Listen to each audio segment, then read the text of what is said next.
أعوذ بالله من الشيطان الرجيم. بسم الله الرحمن الرحيم. الحمد لله رب العالمين، والصلاة والسلام على رسول الله نبينا محمد وعلى آله وصحبه أجمعين. سبحانك اللهم لا علم لنا إلا ما علمتنا إنك أنت العليم الحكيم. رب اشرح لي صدري ويسر لي أمري واحلل عقدة من لساني يفقه قولي. أخني ودا خكوني ودا خخنتا بريكي بوغر الله تيغا سبحانه وتعالى. ونصلي على النبي محمد عليه الصلاة والسلام. كنا دانجي ناموري كتا ميا نسف ميدانغا خوغر كو يتاني جمع دانجي نتكي محمد نسف ميدانغا نامي ترينكا أنفسونتا نامي لونغو أنفسونتا خدي نسف ميفالي كتاخي كون خرسا وراي خلي سنكو خوري بريبي وغر الله تيغا سبحانه وتعالى. نصلي على النبي محمد نخا نواري نخا ماما نخا كوني na radio ke sababu ndano ngani na wari ni mama ni kunyi ado sunku kutu ndano ori kenya koti Allah gana serembe takellei anu wutu anna kitaya ambana nyimme aga sugandini ambana aga kinina ngasa hokille do faba hokille wayr khairin golle nyani jomun golle nyani muslime lesdingen kebe anta gotini anta nyumuno anu nyumunwa nyumuye ado nyumunde intibana idan juma ke falle ogada tu indinde bari français ni gatini publicité non non nyani ayil karanko sibiti gidanya khare agada numéro ni ko wari ayo dangay France jamane nga ad numéro ni ko du bana be wutu ado khiri Allah fonnan cirahu battendo batte diga mo filli mo joga kamma nda jumari raga bi mana ndu sunke raga dal ala kulli hal diga men podebbe iga duwa murnu isara igonga adanga aga fati. Idan akhini kay miani muslime khairi ngolle nganari anga Allah gar koyanga aga du mugundanga angla ga fodanga no ho mahankitullaga anglaga fodanga anglaga fidanga no mahankitullaga yogo ganani yor mugu oy katwati walla khote nyani naam ala kulli hal amanya ahmad sisoda amanya radio jida danga andi nya nyimmiada breke be ngatini ke akhote nyan wallo falle ngatini katkane aranyi khari nganda khannu laga nanti ande bari imme Allah na folla kunyandanga nget katkane kebe ke fola mane begi nyimmaha ngati anta bakka misal ngadi amma mulondi na daga kello fitana be ngandro kefi anani kefi ana kempo kane kian hadamre me khorom ma nyumu oymeni kian Allah ko da alquran karim nanti faman yabkhal fa inma yabkhalu ibegana khutungana hu atan khutungana ke aninya nyimmiya breke be gan qille katta nan nafandi khairi kebe na aljanna kitay khairin takamma annaburello Allah kille annaburello dinan chafande muslimon chonde ngati Allah dinanga maremme khairin tike kamma killen tike kamma siroye killen takane siroye na duwa umuru saran danga khadi akefini saram battenya ngisimana harosoni gan kanne ke bane sui kanna inantanda nga khatante ganani anga khatanta hunga anga wuretu Quran ger ko mo xombe annab ger gaja mo xombe anga kanna ina mahanko tekenga. Idan akhini kunnu yani idan oga dimma kebe oytu ekol ninga idi ira kunte khe katta bit dantanto odo wori odo gidanya khade ke masala nanti agana wori oyri aya gollenni ona adber denk betenga wayr fiken yata duwa unnanya har sere gema duwa anni kema bane ado Allah naha kenyo bane wasene kenyima bane wasene battendo batte agar godo ko beni bagandi niro golle keya niro fikeya amikino ku khere kamma ada baraje mur Allah wa kudo Allah na baraje njof sara ke xan ko sadaqa nyimmiya bi mana nga sadaqa bagani ni an cara gonda igatina na waqfu ndabari waqfu bi mana na golle siginti golle be anga adaberni angar tafancol me ando Allah na hananti baraje be gay Allah nakina an caranga igogen bay xade gen ba keron kumpol la ko kharsa wayr masalan ko beni gara gen sasa wala masalan ke an serene anata hundi sino man me aga duna fanetey ambana ande kitabe kin sere kharalle magani ambana ande dingra sigindi ambana ande gede jaba kusu mare me sakka muslima honno ho tuwahu aga logene aga kinini aga terinkene mare me kenga onan kawana me frikateya onan kawana me sawa kateya akininde ado na kininde ke khano wonti idan gidanya khade ke waya kunyini tatan khadi ado isa ifa min dam manju ado ikoren dam manju ado sara khade ke bega birengo sukof mantonga Allah ganna osusu sabati dina ke Allah gamul mohombe subhanahu wa ta'ala sara yo ke bega fati ado sukof manton qadi ado muslimi ke dam manju Allah ganna yampa oda amaha Allah subhanahu wa ta'ala Allah ganna yampa dima osusu mahaya Allah ganta afalle bonondi akore ke kharsa Allah ganna atanga muslima ke kamma ake ngida nya khade khabe walla ke le nya khade khabe agal masalan ke ta hundu kundu Allah ganna ayirwa ikore ke no khongo yirwande be agant Allah ko te kamma Allah ganna oda susu koro ko tongondi bane su koren tongonda kittenga moko kebe agalin Allah da subhanahu wa ta'ala yahube ga adi ikine na khanga Allah ganna yahuke barki ado yahal lemmasu adi khallen naha na jida no wodi ida agana no agana kite Allah ganna sorgo no marande no wodi idan akhini wayrin kat masala nyimbe be odo garne killenkin khaya kudo khana khirindi osu golle nyani osu khibare nyani ngakh muslimen pi ampi nyani idan ona masala nyimmerondi kengen ho ona yurwandi ona digame muta kamma kempande ona re killenkin khaya masala nyimbe be gen kharsa len nyaxare nyanda masalan ke suganti ndemma ko sunku nyogo ni inti ke golle ko ndo gillana njope ogana crossing den debari français ngati ni recensement ogana site den debari ogana jati mbaga den debari woni nyinia yakharu ngir sunke be wutu yakharu iger sunke be wutu monat bayini monat le yakharu nyimme iger sunke be wutu yirgenga yampungu igunga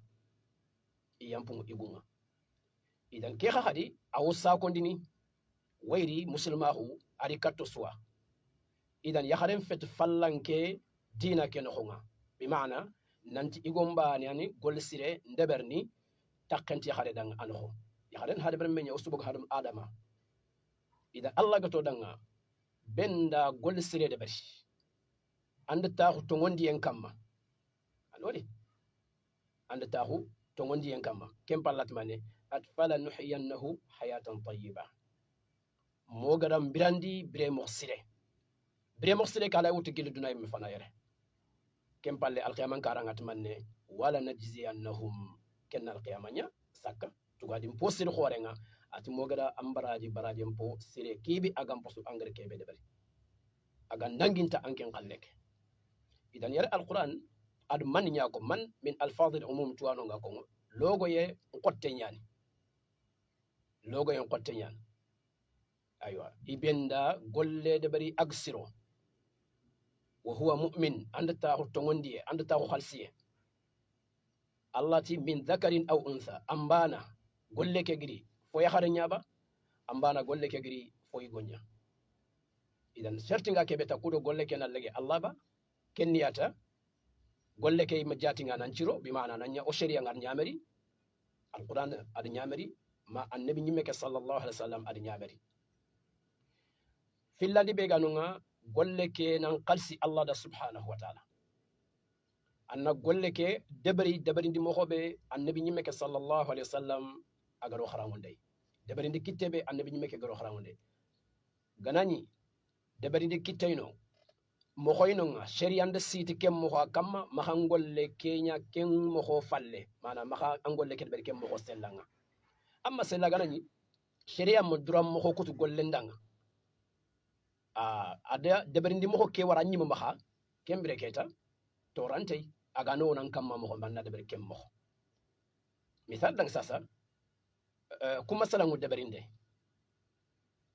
angana wari na deber bete angana wari na deber lelle angana wari na deber sunki ado kumeni khawranchu bal nafila nyirwante nyani ganani agar bara nyirwande amma na baran qoron amma anglaga yirige be sallin anna salli ho walla hake kun sasa andali nganda nagira narkanu fil salli igona ya khare nanga ya khare angana nya anganta lo jurni no ko fereke la dam peregen be wala sare forogen sal jara bagana nyanga igo hadi anna daga wanki idan andali nganda narkanu fil andali nganda nagato andali nganda tum wa hakada idan kembre golle ke gana nya golle sire ay majatinga asiro ke khan koyne man koyin gollen ciro wala gollo sire nyani khar gama dabri fina aniya o shari'a na sabati o shari'a na nyamari dabri ndi kitte gana nyinonga annabi nyimme ke gar khare ken dabri ndi kitte akamma anna dabri ken dabri kinte wayra allah to danga wa ati'u allah wa ati'u rasul sonno ben karangando allah na khanna golle ke dabri khalsi ando allah na gri me be ganda golle kananya allah dunge amurunde allah ganna anyongo nanga takke o gakit idan kian idan fasangon ta hubega lenya hare amarande asorgonde kherkhere kamma lomun cumarande nasaranon kamma ya wajibi anya lenyu goba anya lenya hare hadith ngabe ngononga ogana utubane farengati kullukum ra'in wa kullukum mas'ul an ra'iyati hadith abdullah ibn umar radiyallahu anhuma farenti khabane bane su nagana nyanan ra'in ay kara an ho nagana nya masalan o bang nagana amma nange beyan kharaga nan yogo nan nagana ta awre na takebe ado tamiso ngatel gunne yo ken yo gana sembe onat ra'il aghna masalan immanke gesunda nasu anto hono manne anto hono nagana nya anga kube ni kane foga na ken kunkita ambana soro nyagane ba ambana tamiso nyagane ba ambana naburu nyagane gere khalifa nga ina nyatirini kyan farengati wa kullukum mas'ulun an ra'iyati bana suigar kebe khalifa nga igara naganu ndey igara marandey foga na kidde ina nyatirini nde ko igatine a responsabilité ko ngana nyakite idan alquran de ko ngodanga suratu tahrim no nga ya ayyuhalladhina amanu qu anfusakum wa ahlikum nara qu anfusakum wa ahlikum nara yare andori allah safkatu koni agatu ahlikum yare aywa wulatul umur ogatini fining bisi sorombeni sikano kananko marano kemarana aranyan debgume aranyan jamangume aranyan fabe aranyan saxe aranyan kine aranyan ogatin kebe dang directeur anyaga golnyan noko immanka ko ngamma radio nyagana ba télé nyagana ba société tan suwagana ba anyaga gesunu an to nyana manne walil amr idan allah subhanahu wa ta'ala anti mu'minni saka diga men khere katko ni kananko sikano marano allah to qu anfusakum khanan cigi khayma danga khayonkini kuga kisini khafotonga kisin bak yanga kata mo xombe mannen katta de berni nalla nyamiri de beri nalla to bakka ke be fini yo am khempenon kempalat man khadi ati wa ahlikum khanan sigi khadun ko non qada andunke agan fini beniga soro beniga anyamiri ngure soro beniga amere ngure soro beniga ankrosinde ngure anna kago benya allu munda nyako kukundu kuruna tundang bal har kebe angatin mukenya naga yankan wuce kebe anyaga na jatigi idan anan krosinde ngure ke yana mukke anka annam mokotu annam ma kan jatigi do fino honga agan taxawa sefemeri lemme sefemeri yakhyaq idan allah taqu anfusakum wa ahlikum nara anyimme annasi ganyimada annasi gandun kenda timmanne haramunde dinanga tongonde marande jikkunde adoni dema dinan golle bimana hadamar men nanti boshtani ya hadamar men nanti nini hadamar men nanti firni alqiman ko ta ngurnan talamin kayana gari faale duwaw ni la manja wala malja minka illa ilayk allah mukhno kuntu kome maha aglaga mukanke ngalla ganta kitta manja wala malja kisi nuqufe mukhno qufe idan nankisi allah ta bimana nankisi ayangan katanganiyata agar ko ayanga mo xambe suratul dhariyat no nga to danga fafirru ila allah agani amolen aken allah mi akhati allah akbar amolen allah timanne golsiru ndeberinde aduna allah tabaka fi buru ndeberinde kiyani fafirru ila allah kiyani kisiyen kille aywa agari faare ndi wanu yonkata agatini a'udhu bika minka aywa idan nganya gana anyimme anninki sanyimme kemuren man nganya gana anne manga annanyi nanninki sanjangan kata idan nanti mole kat fulani ya kenyanci gi katigu korin karta kennando hadamar munyana ha ncege kenno ko fulani kenyanci gi masalan jerentengeren kata go korin kitta kennando tege fonyana ha kandaga mole kat fulani kenyanci gi Allah ga ma jofinga Allah go korin kitta kenjay amolen akin Allah mu banu kolotiya subhanaka ya rab idan ke kundu marande saranun kamma wajibi nyani annan lumu mara annan kore ngadinge anni topoto afet bane dunadu nyigandu ko kiniya afet bane dunadu luguma ke kiniya afet bane halis ke kiniya afet bane la bal lesir ngen kebe ku yempo sir ngen kebe dina yugo ari no ko yugo nanta saram makka do nya irem mendanga saram ku yekini irem menga aga sirono aga kinyene al adab na jikkundi anga to ganat al adab yugo na jikku sire idan na lemmen jikkundi tay mannen katta hadama men jikkun cirondi ni aya gane dina nga kebe kabanandu wara gil gare gil makanche fende gil fobru faye fobru konge kayindu sere bonondi soy sere tolin taxto sere khallem bonondi khafu kamma to nyumunde kamma dina ngal kususu beni kab misal danga logari yogoni ko ya andanga sasa ostu ko manton danga maremme kiyani jikku sirahu dina ngal ko habeni nyamer anga sikki angi deberni kiyani jikku sirahu ak fat bane khalisi ngobo kittenga nabure ngobo kittenga igande ngobo kittenga kani ngobo amakhaya la kembira lay fo de bernti kani ko ya tiki khalsi ya kebe Allah gama addenindi wala na sore toro to nyumude kebe haramun ta nyagan idan lemme aygum manda ya harim manchu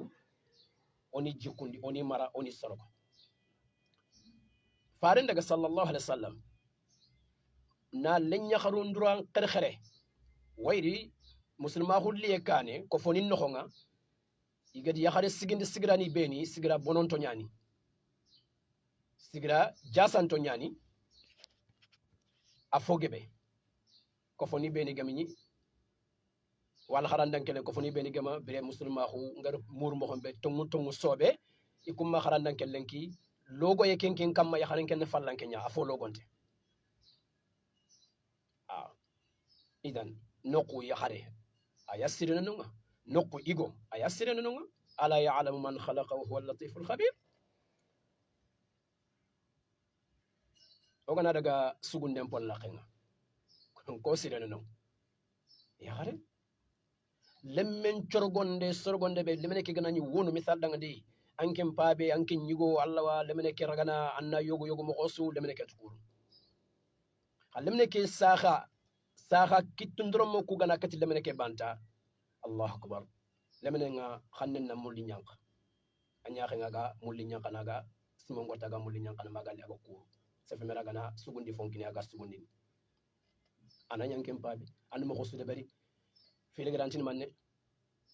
kat fulane lalle mellaga ando wari sa khenga naraga bane sefe mere daga taxo aga asugundini lemenen na deje lemenen na tenku idan qorom maha me fay banati ken ya harenya nyantim mante karasu la wakalla oranti nyana me fa lallati ido bogo meya kena gati aygil Allah kawa fininga aga tagandi bakkanga amme an kawanca halimen me khwa mo an khalaqa lakum min anfusikum azwaja agatira min anfusikum bimana yakhare be anke nyugo ngari yakhi asare bakka amme yugwa bimana sakhelo fa biani an ka yakhare anga yakhi go kebe ken nyugo kha akha sare bakka an qame yakhare ya bimana yakhare nyan khwa mo kyani min anfusikum yare Allah akbar khafet nanti min anfusikum yare bimana igo nyimi me alle nyakhare be bogam palin ko tan kenya yakhi ay kempe alquran ken kaba suratu nisa no idan yara gati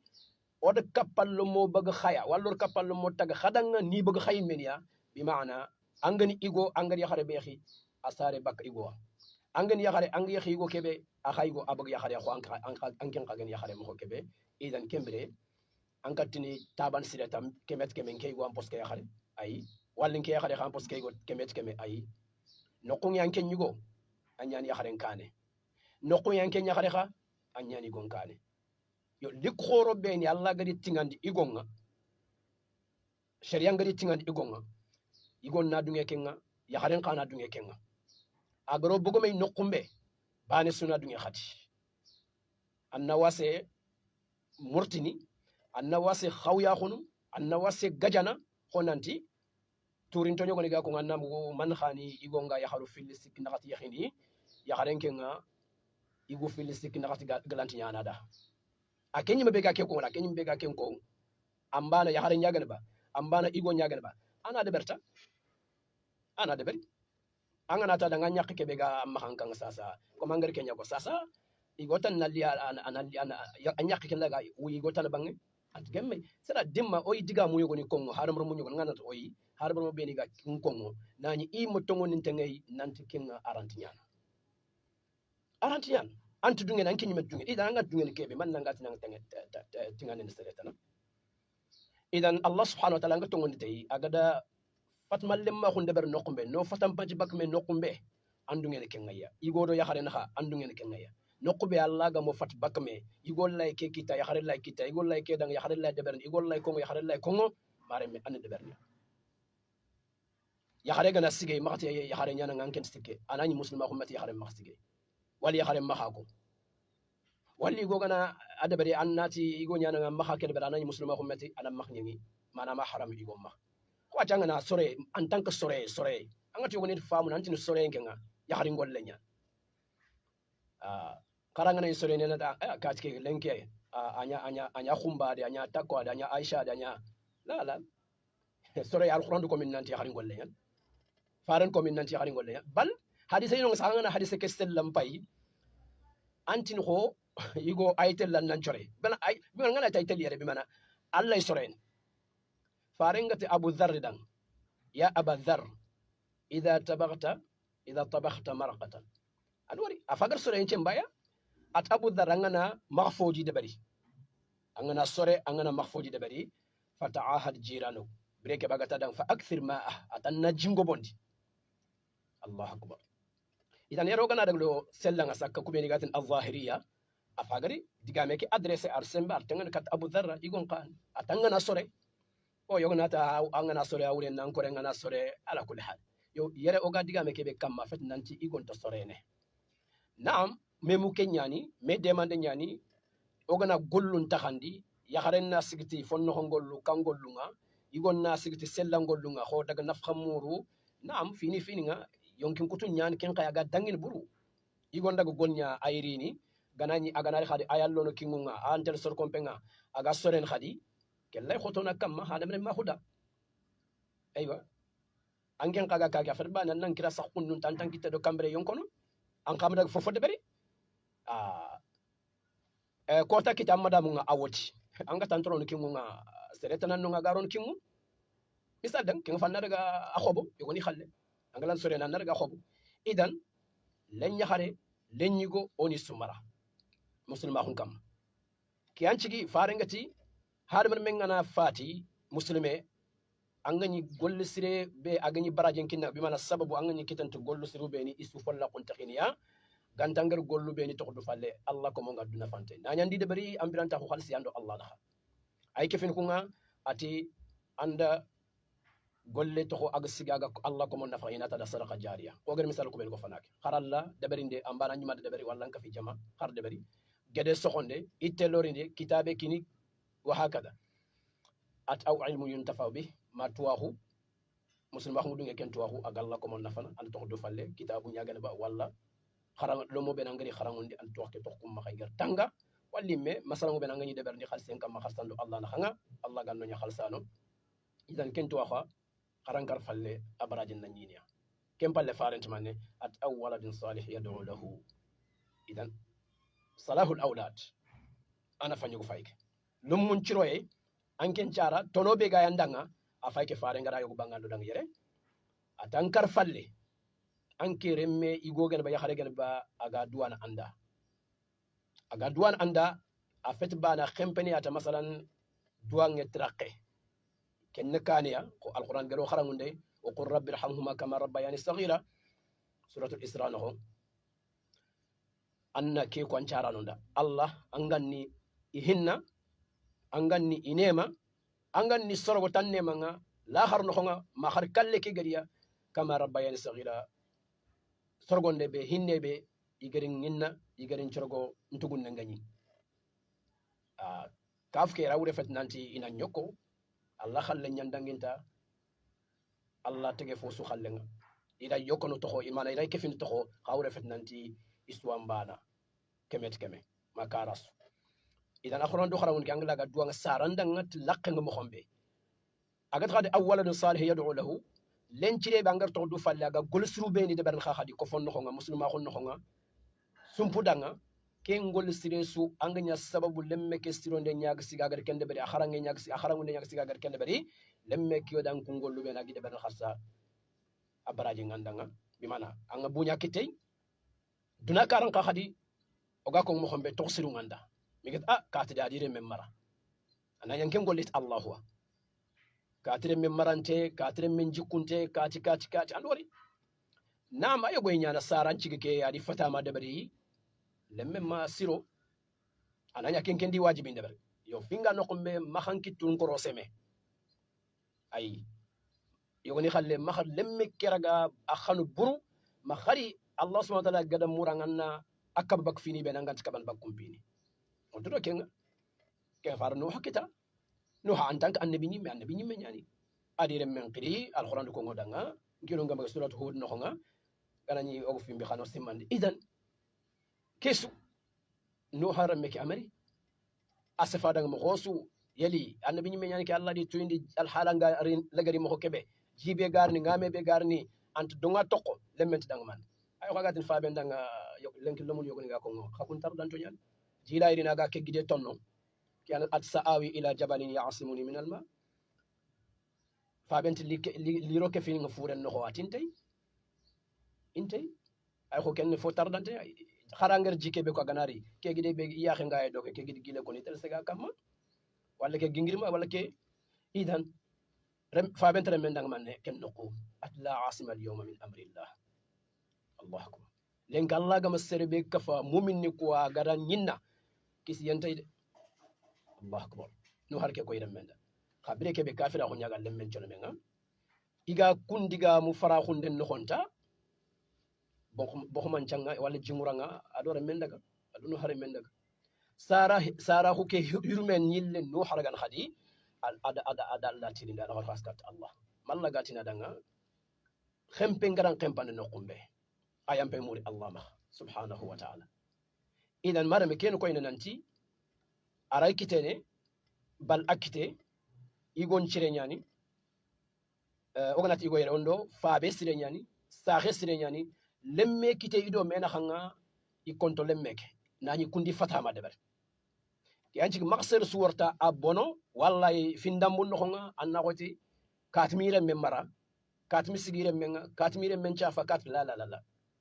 anani kha Allah wutu sage dunadun ko mutu nanti ke sara asigilem mekeda na to sonno mun Allah kiten subhanahu wa ta'ala sonno mun Allah kiten yo idan kembre keta nan cigi wajibi nyani ambana lemme ki siroba ambana msiroba ancike kaymi wajibi nyani fina ko faare ngaro kab masalan igo ando yakharen jambur nan qidi nokko haranga nati ayonto fode berni wallo mo fode bermene khide ke mo ban fina way are kha jofana dog idan sikke ke man nan ci galle me marande nga nan ci gillom mo marande nga musulma ngar ritmo xombe ti nyangollu ado sef xannu ado tongondu ado serandu ado na dina ke koyya idan khere be oganya ko ngogete faare nga alayhi sallam ada lanya harun qibare ngal khoton siri at serembe fillo gana nyammaha ma sikko angana sigi maranden di jikunden di sorgonde nga muslima hun kamma miga kinyene yehu sakati andi yehundi Allah at alqiyaman ko tanga ken cikke be anga sigi alla nyaharuku angar durxote be de bari a waxatin kara nyagen ba anaburen kara nyagen ba afitanan kara nyagen anum gode khalsi ando Allah na khanga tawke nyakama farent alqiyaman ko tanga kunna lahu hijab minan nar kunna lahu hijaba minan nar atina nyanganda nga khodre bartado ando jahannam imbe nakh idan ke kundu ada lenya kharen tironde nga ada fosomunta humbangandi wayri yaharenga na siro kofon no maremme foge be anciron yogoni khalle khara sugam siro foge be ken cirona de yo malla nyagay afitna ngana gobo khati foge be ambono de foge be ambono idan afet safande yugunda afet safande harunda osun Allah ko monya Allah do sunya badana toni botwa osunan qara osuna me kharamundi osuna metongo onole mun qasu kharamun khadi lenyu gugen ba lenya kharu gen ba oni kharangundi kebe alquran dagari annabi muhammad sallallahu alaihi wasallam adagari agallin Allah da subhanahu wa ta'ala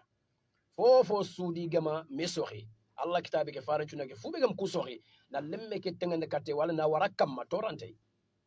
na lemme ke nyassere saraxunu manne ani tagandantu aga batta ananya duntenge ananya tongunte ananya sersake amagnya khakhant danginte kukundu ona kunji kuni khoso bakal lemenenga khakhant danginte lemenenga lanti mo kongo la ona makki lente khakane ona warani mo khoko ay go gelba ya khade gelba odina masala oni tintondo duya ona munyi ida ona kalle ngora ko odina khanyimme kalle ngora hum podagante misal dangati andal le mun naha walla lumu ngana khenanga khennebe kalle ngora ko khenne digambure fe fotan su fe makati adan dépassé walla danga angakenga ayi idan kenchuno manne kudo kibe gamma ina kattawtu wayri igama tintanga iranta wutu iranta kitta kebe gana nyi khadi na katta konanda bal kellaw yide man Allah dungen kamma iganta dungen rono fobure wayri tu tinto ngido isara naha faabe gen ba saxe gen ba inta sako ni garon fobure wayri itinia irota imartu irota ifabrutu wayri i khana nyani bimana imen jange nyani imasala lemma nyani ituntal lemma nyani anjona finintu ikhibaren kunu khani ganan sara be dire menga masalanga an masalanga polla khamu nyandal lemmen naha kenga khotant ma khaya gana fokita wala fogana khenay so wonto foba sunonto foba ana li ananta khan karanga na ko nganda ant kanna ant bitene way laytu nanti gundon ti dan naha bi mano kana gundon ti dan khanga onto karayo fi yam peteng watte nyagal ba wallo juri yan kamma wal khota yan kamma walla agnya mo khos anna lan nan ta khan charan karanna ko danga gana yo gana kenki lenki lo mun ko ya anta khoton yo ha sarano yo goni yai kempol la kan takhinte nyani ikan kal mun kanna iran fofo ko ngida iran fofo de berni har fubre gana nyi lemne ke walla gana nyi joppel ga finna ronan honga anatu akhota nyani wayri baranyana do ire men nakha lemme ke khadi noqube aga sigina tungu nyako khorom maha katu fi regre ken feketa qar aray gana nyama aray sire arantikin noy misal danga dioga akhini beni kane fonne ona torom yogoni yodanga rom me jota ogatin kharal lommo ko tago ogere misalen kinoti masalan ogani hadith yogoni kamal lemme anna njef babada ontin remmena sara nyameri koy gatin sara na remme nyameri ay otin nan njefada walla nan khudun kullahu an cara yigogen ba ya kharegen ba timisa danga di lemme sella gana kite mado baba dimmani diga mo segan me kamma anke lemme kha allah nyang khara tuwana nyana nga walla nde fini pamu walli mantarin ke tuwano maha allah hakli sire kinanga nda akit ay kitenke kota sella ngana fini ku fay dag mo ko kebe angar wori khotan nam ma bangya walla ndo wor khotan nam pa bangya nda ando ken nata ko anati ngat fulane mpaba ngajunga walla ma ngajunga andam bismillah anna sifata ya do mono yogoni ti ite qirsu yogoni kent kitani ma hay subhanallah ite baba yogoni kent kitani ma do baba nan taw baba allah do nyamer telngo yade annabi do nyamer telngo yade igon nan telngo yaqundo men kha ngant duna khota mullanda mo xombe ngant duna tampiye mullanda mo xombe tila khar kha tampiye mullanda kundunya allah akbar mare me lemmi be gana ke ko ngandanga asa fandandanga nganat mare me yerbi mana diga mo xonyan baba lemme be gana ke ko nganda asa fandandanga agana wari anga milen katima tugunne ni ma tono walla nga mile katta kemmay masax ni ma tugunne ke tono har kenya afet ba nan tam mile katta amate ne nya ana sigi xa ngana mile katta ama kenya na kuru ay kembe tel ngon taxu niya sereng mile katta sersu agar kapalle make hakku nyabon su ada gon ci fadan kalum nun ci yogoni ti iti baba ni yogoni kent kitene waxade and jopta tan nan kuran nan giran nan daka ndiga bo ala kul hal anken dam patama de ber wama ala rasul illa al balagh al mubin it annabi ñu ndangu xakuru iti dang ñu kuru angam kuran tel karkaso yogoni xalle adi farna xun jofan walla ndu wori xotan ma bangya haranga na yalla ñaxare xar ke fet neqe wala lañu ko ñi man wor xotan ma bangya idan anna mata andamana taxu anna xudun kullahu baba dango anga kebe ko baba ya o ku gamu ko saxa fran préfet walla nga kebe ñana a fran préfet ani batte to ko yasiri o dala ite lokinan kaninga ado khadi nanti karmantan na sara ya xaru ñogoni wori igo ngana jofeta sara ya xare ke ani leñu xare ñarono idana kha jikinam paba am pabi ganden kinay ke kinam paba tayib sasa killenga den kini khaya kagar wor mo xombe sara ya xare ke min nangiri anan golnya ikine da alin ya xare na kenwori kenyam posunto ba walla kinnan tahu walla nan choximme imma pufunin kamma fotenin kamma wala soxnen kamma am pab jofe daga iganden kinay am pab jofe daga jinkinay walla am pabay mullina ndaga misidenga salji moko gomunda danga ya kundimeni walla kenyi xi yaqime lomunu kuma anangira na ku gollu de ber lomunu pab danga kenya na fostre diga men xama xarnote on da killen kin xaya xana non jaga odang inshallah marem o dina nyani o ko fo nyani allah subhanahu wa ta'ala ado o yanya ona sirondi bi maana o yankata sirondi ni sababun kamma o yankata sirondi o gana meli allah kitabeke o gana mel farin cunna o gana mel tuwaxunga allah kitabe farin cunna o gana dunge faraxini faraxunde be alquran ger muroya sunna ger muroya ko allah gati fala nuhiyannahu hayatan tayyiba idan o gana mulona ken kita o mel allah kitabe farin cunna sallallahu alaihi wasallam idan lemmen nan fi sarandanga musulma ko ngama kaba sarahu nyim khama kaba sarahu makaba idan dangon kamma jikun kamma meren kamma kembire agana tongu ke koyanga walla gana pimbiyen koyanga walla gana putunen koyanga annan kitten kine mes hannati lemmena wari imetre men khawancha akuti bakanya kent bone mullanda kent fitna mullanda khwan khassara ngant bone mullanda mo ngant fitna mullanda mo xambi ayam kiyam posunta lomu ñogoni iglan tax taxur kanin noxo domanne nanti imadi faba bitte ngi naxa imma ifabdi ma bitta walli imadi fab bitta abada lemne ke bakata gatal sella kaga nani ogona ke killen ken lomun ko har me wali ganaro saran ku finna khanga bal ay go yimme saha allah akbar yogoni de bira yogoni de bira baba nyitina danga kenyogo aywa kefide arinda amana khande ambana sahe nyimma ganba ambana matugunya ganba ana sasa tungunko allah akbar khirsenya anat lemme ke danga tungunko kiyani ndamman kha kiyani ndammatgun kha tungunko kiyani sara nohe sara allah kannana sara sire aga kan allah subhanahu wa ta'ala sara begitire men danga tungunko ya akhi kengana tungumugu jamburu sak khirse khadi ay balken tungura gana ba an ragana idan khurundur khotwa ona o kore ke tintondu ya banesu allah farengere kebe ko allah dun kamana kat kitene agani nan lummu kumara ni sirondi allah dungen kamma tuwa hun killenga muslima hun kamma kesu agani manne contact nanya odo lumnu kunaha jokalle ma hun nanya odo lumnu kunaha ay gum manda ya kharim manju an qare me ke mo bana tinto ancara mahallatay sellagana khagante brene me kam majman bana nyimme tinto ancara ngati manne ti met mekhen katchen kara telephone kara katanga saka akhiri walla safandi katte sellagana khasulaga me famun safandin kille ada alhamdulillah dallo ndo kharanginga andara ben qara walla français qara walla anglais qara khara me famun kunga an mu walla oga kiye kebe lenki whatsapp nga khar kharam belalla khadne ngalle misada ngadi annamma kunya nam pap kunyi anna tirindi al hala nga kore nga torantanga idan afet bane nante sara kiya ngam madire men batte ko rosindunga lemmen kana ncigido sara batte ko rosindenga gana nyu ganti biren me kamma gana nyu ga biren me kamma khadi sado sakinga yana ona sereme ille ngana kere ona sigimeya ona me kunyi wose kamma soye kamma ona duwa meda o ganti me kamma jama bare me alhamdulillah telephone lay nyana safande lay nyana oga keke be whatsapp xanne lay nyana idan ke xa xadi lemme annan jige lemme ñogo yaado saranga masha Allah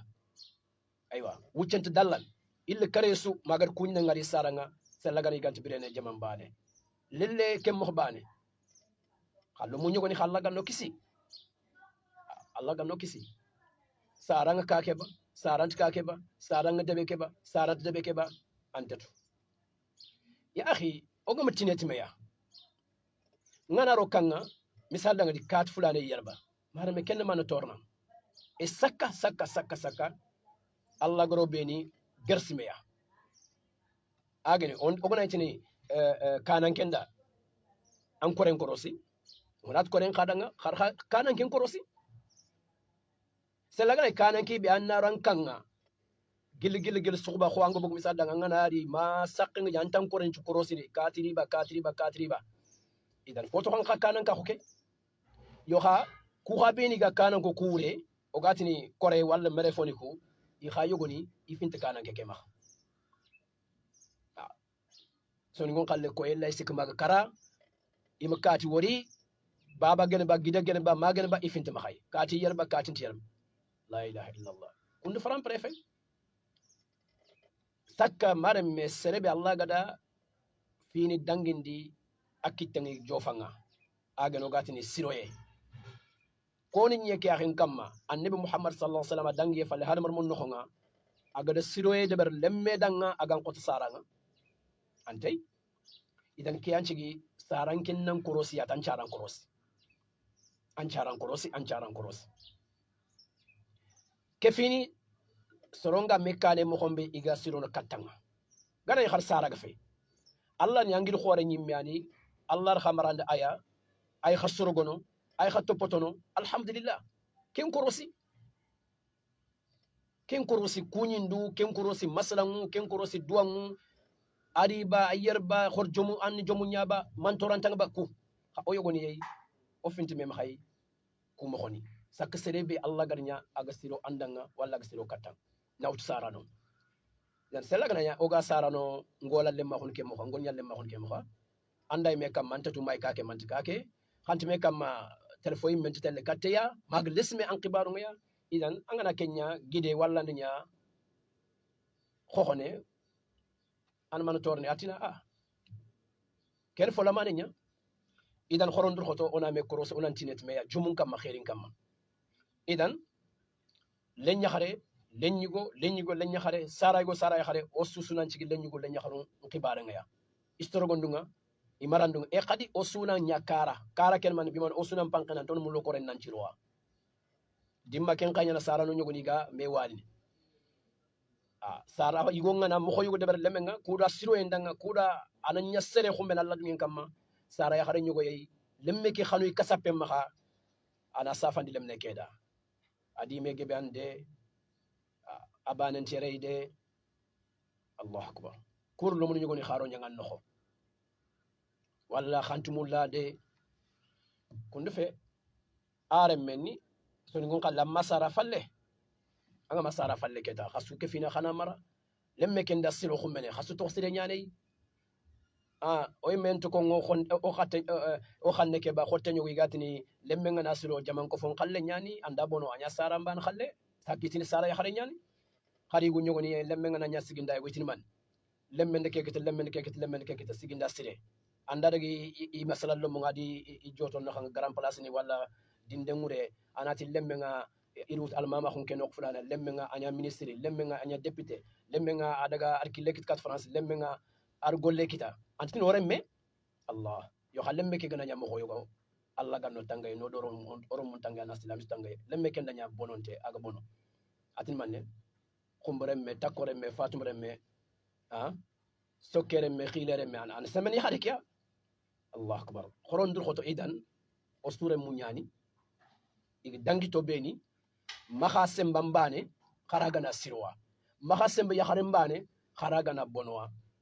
khasure menya bane masar bane falle idan tita kedore men kita wallore men kekita onal la nyaga fo sirenge na ganna berka ganna duma dan ho fiburenge no sunan dur khoto doga bakkan ho mo kebe idan akhini onan dur khoto lenkiromu ay konginu kundu onante mo sarano ono sarano korosi hadduro ken gota orko masrange ot sarabe alhamdulillah lemme aragi me anga bange ancara miskina hu andini kenya maga fatini miskina nyani ama kato hamma am oto to hamma am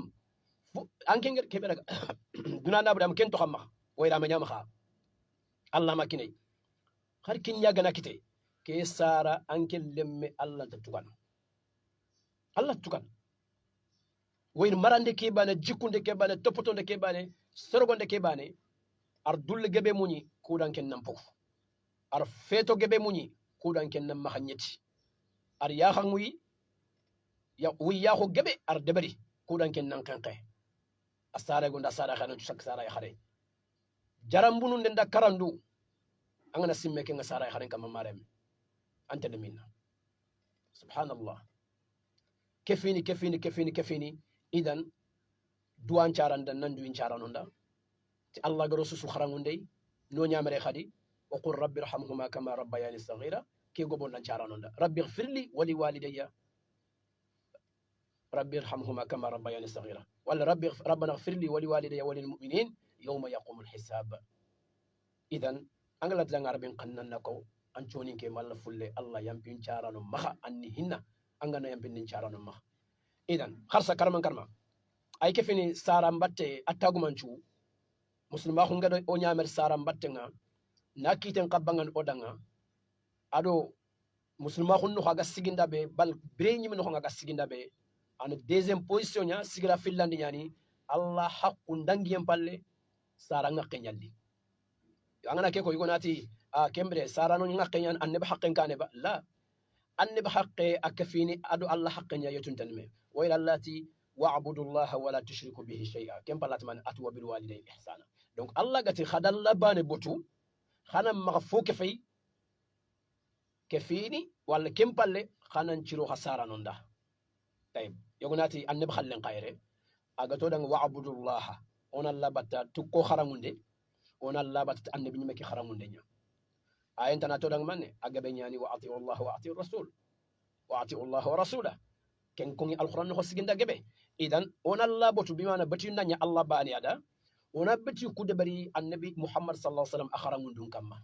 anyameri un kamma ag tongondo agaro tongollu mo hombe oni de berkem mo idan ken dangi en pale allah tman atu wabil walidain ihsana suratu nisa no sarano ko fil suwan annan ciro katti suya siroyin kun mare man wori annan ciro kattiya o soni nga kanona saram batte irta hankel lemmeya anyimi yimi aw nyantan nabure aw nyanti ancembe anga tel suway dang yimme anga kinni khalis kan tamba anga suwa khobon dang suwa nakine anga tel nyongwa kem mohbane wa hakada idan annabure anni sorgoti annasiroti annabure nga kat sarano ancembe an wakati an tuwahu sarano ko filalagati ifili suko manto nyande agani mado babasu inanda ngo man inanda ngo ya khum pilli ya khum punchum pilli yala lemme ngati ba ike hajunni iyakhtate ike nan qoto iyakhta nogenga walli ya ihajunne noge kiya nan qoto tenga la idan nanti ihajunu baba nan qoto ma walli ihajunu ma nan qoto baba ay Allah akbar idan saranum pilli misali nda nyanta istigranga isuko mantangan qawsiron katti suy mo kebe ni su sorgo ampatama ankat fidanga inanda ngo anya khampuntu ko filliya Allah akbar saranum pilli inanda ngo man khadi angati birem pay torunte nyana wure wallo nati gondoma nyana wure idan saranum pilli ina lemmen danga breken hon kundu khadi ay hotoronte ado bire lanta sikki foganta wura gattingana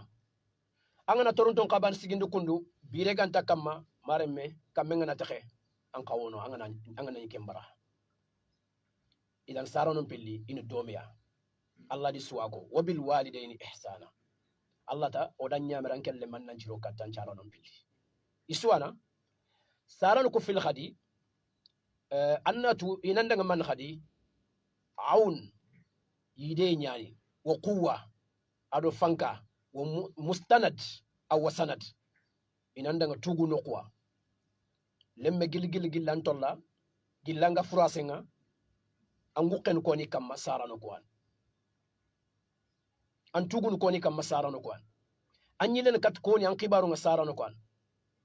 an ngajuni anni murnu koni ni jarandanga battendo batte karma sarano kwan idan sarano nanankiya pankanyani lemmen pankan ni saranya lemmen de man di fan fana saranyani Allah subhanahu wa ta'ala gernya sababu on sababu ni ko akon on sababu ni ko akon Allah alquran ke gel saran ci gindi siginda be faring alayhi salatu agar saran ci gindi lemmen daga siginda be onatu Allahumma ighfir li wa li walidayya Allahumma arhamna warham aba'ana wa ummahatina ya rabbal alamin Allah ganno sarano nyinna idan sarano ankel lemme an fankanyani ignya mo hoswa ignya mo hos an charano nya idango soni ngon khalle goni khalle inam pina ko kire kore ina nyay binnu ngeen ko kore anken kan nyaniya Allah akbar amma nya soni kan tali ga kebe kongo nanti lemme ngani ma khasen ngori anaraga wala anati fabri khalis bonondi ay wi nyande kenya ta kwanka angana khaso nga nyane mo Allah gar kebe ko waman nu'ammiruhu nunakkisuhu fil khalq idan akhraw afinaw addefo addinko amisano agilo sorongatin angar nyanga nyano mare me anken cara nyani ankan nyani bimana amen tandang hadamur mun noho Muhammad dangi en palle Allah akbar amen tamma hadamur mun noho Muhammad dangi en palle allamu ammani amma an cara am baba kumen tamma hadamur mun noho Muhammad dangi en palle nta khari gana nya kafir ni anke ngene muslime misa dangati sarah ke kende asbiti aranta gilli sarah ke hakkan ken tangana kiyana Allah ko wada surat luqman aga to dango in jahadaka bireke baga to haare men nyaameda nan cilo katti saranonga kempalla Allah kiti atwa in jahadaka ala an tushrika bima laysa laka bihi ilm fala tutihuma ifilli ya gan ba bani ya gan ba igo ki ya gan har ya gan ba ati gana nyim men tengende golle kebe delile gantam ma khada ganta hunga iki Allah kitabe ken walli de sharia ken hunga fala tutihuma bima Allah ko te golle nyaganta diga medde fonde fala tutihuma atannam ma khanyum ya ken golle de ben de nyaade hakim palatman wa sahibuhuma fi dunya ma'rufa dunalun kara ke andina nya dome fo siren kam mana mahango den kutiya mahan digal lingen kutiya maha nchondo me ke hinnanta hunda yuruwanta ko maha kutiya aga tanna fo bure ke be de berta mahken de ber dohon tank amma hakam gumanta maha kam pi khande fe loqinde fe gajange fe ay bal khar nam progo bakke mak forgo bakke ganta yaga na tandanga bugu ko ibrahim fa be ngata nan bugu wa hujurni maliya ha ibrahim kenya mawutu ayama joppa wolen killo mu nyogoni o wano joppan allah ganno tanga diga mu ngana wurando baba na fonta ankendanga aduhanga yogoni nata dan qase angurunta nabokanga angamati andin takharini kake haranga mako tannene nga anna ko tangol nyankite mare me daga angana daga dalo dalla iti jille garni minna yogoni nat khil tinge ngure soni kan diga menyan anga watina ngurun kat men jange kebe ko tarina de agatin ket kantanga ono kilo dox du siri ag khoto to xam pa bankara am pa bankanga am pa bakara mana doxo ke sebum na maxsiga ngatini ntelya anan nyange nyamulla anan ciro e nyamulla aga mu kori sara suga mu kori siro en kam ina tire memmefe siro e sara suntumulla ire men nambono deben noho kanin noho jamanin noho sara suntikemul abadan idan muni ada tongondu be na gan tongono marandu be na girona jikunde ba ka ginnanga ana mulanna nya kange nya khumbe nan nya oro nya nya jamanya wala fu be gandangit ko yimbe sax idan an cara ngana nyinga mahaya kufini wala gandangit kufini me kange jama misali de nyanta bimana mahabbatara laka hinnay ahaju ninjara kharaga ma ko nganda sakka gar haju be jarande muranga angla gada angala tidanga na digan cilen jabe sal kharga na nyando miskina kebe kacce gantanda na khasumpu kacce mbanga kawna digan cilen jabe digal lingen ko ngada o kana digal lingen on to soni ko ngada digal lingen be to ko gare on to doken mar haju jarande muranga babar haju jarande muranga a waqtin tamma sahan tamma ana buren tamma anna to na ko yalla ona ko yalla ke anni sire ki digan cire maremme sadaka nyani sakandan charan na kha khatiri ngebe nyani kha tiri ngebe nyani dulo ken kota bane do hondo fotanando anke nger tirinde be ta ko sarano ko ya anga haqqantu allah akbar hajuni tammi anni suwara akamma barabane nga topuntim maha dorkentim maha sakka ganni lamnan chango foni nga wala salle nga lamun yugo ni gatini mi gande lamna nyaxan dugoru ko arondi wala kufun al aganda salle mo gomunde banan challe sun qason challe fofo ana bo hinde anda bal sallu kuy magkane dimaro dimma kenti mak ngul tan natangan cara idan horom ma fide sarano kure horom ma bitte sarano kure kanantiri ndi kebe aganta makta akunga danga muslihan kamananti kenti makhsasa allah gana akatun ninga ngakinnan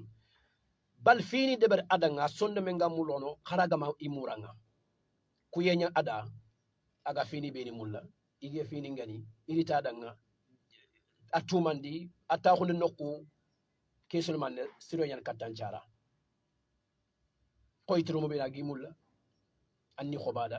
min foni be nagi mulla anni khobada igandu be nagi mulla anni khobada anni soradan in sombi nyamulla in la khanyamulla in kiyamulla anna mutenkira kamma anna mutenkira angana simme ngana simme ogani tugunnahu misal sersu angana simme dimma anna fomu rancaranga agana kenkinanga anna fitta anna tantike anna fotana nyamulla anga tan fillande kebe mulle afay fer nyananga kenkitimo ho kebe lenki sel sara ke khagana antil khaya ayille nan nyalle mene alquran gel ko mo xombe allah akbar dimma na tandanga sombi sor sasa anda sombi njoro anda kharkhambane utta anata wose ay keke amanitin na keke njoro allah akbar ankiru todu de kharangam matin nasoro ende soro amayga ndaga ma doke de bari oro munyo gonon ki akon lenki ke manyande walla ngar sombi ke beriti de akoy tan khada ente sombi mulde kharangana leri lemme de bari ante sombi ne sombi de bari am kharamini khar khambana mawtu ante khadana leru lemme nya nkeke nyonkin kuti anya kunda bokul tay ke sara gantanda yonkin kuti agantinda yonkin kuti ogani tugunna ko anyal kam mo rabbi ighfir li wa li walidayya rabbi irhamhuma kama rabbayani saghira allah ganna yampo maha kontiyen ngoyde nawti nyimmay fina kontiyen ngoya na saranga junjara duna tarahi nanjuwa haju ke jarana nanjuwa tella farenga agamunya na dugundere na lelandish oyogo ni lenki on tiken kade ber mandan kay baba ndan kay antina ta yo o fay match nya fay finan danyame anga match ke be fayni khasonga na karana man kitay haju khanda sigan sasa antel baba ba ngatin baba ngaju ngoke antel ma ba ngatin ma ngaju ngoke igana yiga birenga tay kunga na lo ha fare antel kem pare de bari angatina Messi kebe fine angatina Drogba kebe fine angatina footballer kebe fine ankaga film kebe fine theater nyagal ba foto na nyagal ba kunga na khatun kalle gani tugadini mutini manakin nan billah alaik yanci mana an igatu nan tampai dakarwa ngana muka anga jakhaya banga kermasara banga malika banga